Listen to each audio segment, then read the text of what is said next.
السلام عليكم صديقاتي. اليوم جيتكم فيديو جديد. جيت باش نشارككم بنتي في نوع حلو هذا تحبوا برشا، كعابر الكاكاوية والبسكوي. تعملهم ديما ومش كان في سيدي رمضان ديما تعمل فيهم، ما شاء الله عليها وربي يبارك فيها ان شاء الله ويبارك لكم في صغيراتكم. تابعوا الفيديو للاخر ان شاء الله يعجبكم، ان شاء الله ينال رضاكم. طبيعة الحال اذا عجبكم الفيديو ما تنسوش انكم تشتركوا في القناة، هذا فضلا وليس امرا. قبل ما نبدو اي فيديو صلوا على الحبيب المصطفى، اللهم صل وسلم وبارك على سيدنا محمد وعلى آل سيدنا محمد.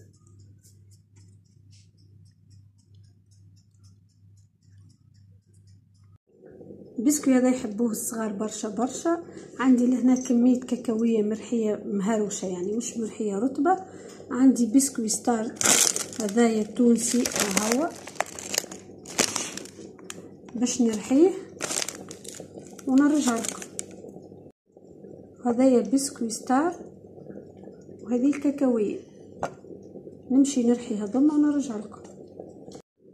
هذا البسكوي بعد لا رحيناه باش نصبوه لهنا.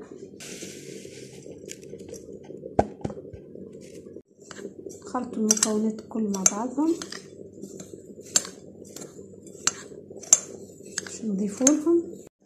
باش نضيفوا لها كاكاو الحلو، زوز مغارف هكا، ما زوز مغارف.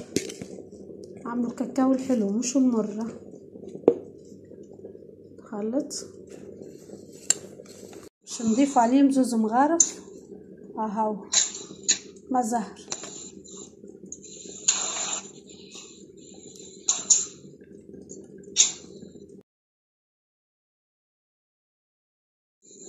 باش نزيدو زوز مغارف شوكولاتة ذايبة هاكي مغرفة وخرج حسب كمية الخليط اللي عندك، لا تجي ازيد ولا تجي انقص، متوسط. وننصحكم تزيدوا بالشوي، تزيدوهاش دفعة واحدة.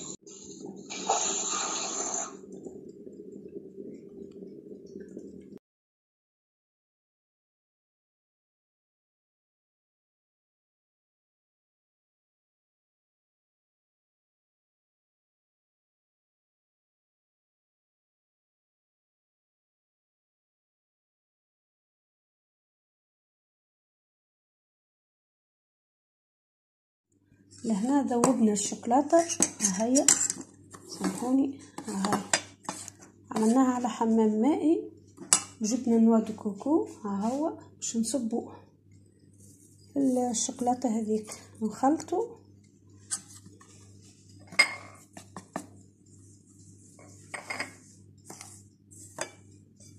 به عملنا الكعيبيرات هاهم.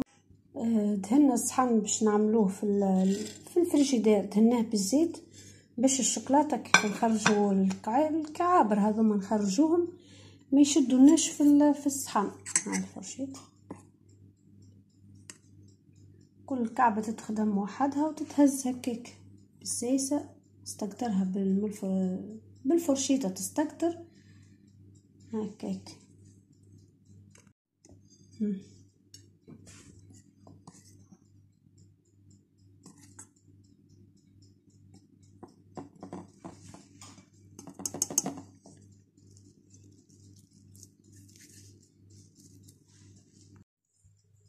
بعد ما حطيناهم في الفريجيدير هذا الشكل النهائي متاعهم.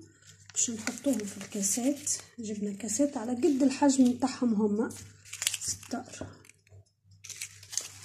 اهم. باش نبدو نحطو توا.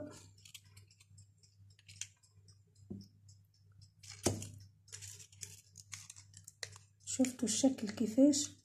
هذيك عملناها بنوا دو كوكو والاخرين خليناهم كيما هما. كيف تدهنوا الصحن بالزيت تجيو تهزوا في الشوكولاته تتهزلكم كيما تشوفوا تهز فيها بسهوله. هاي باش نحطوا كل الكاسات فيها كعيبه. بعد ما نحطوهم الكل نرجع لكم ان شاء الله في صحن التقديم.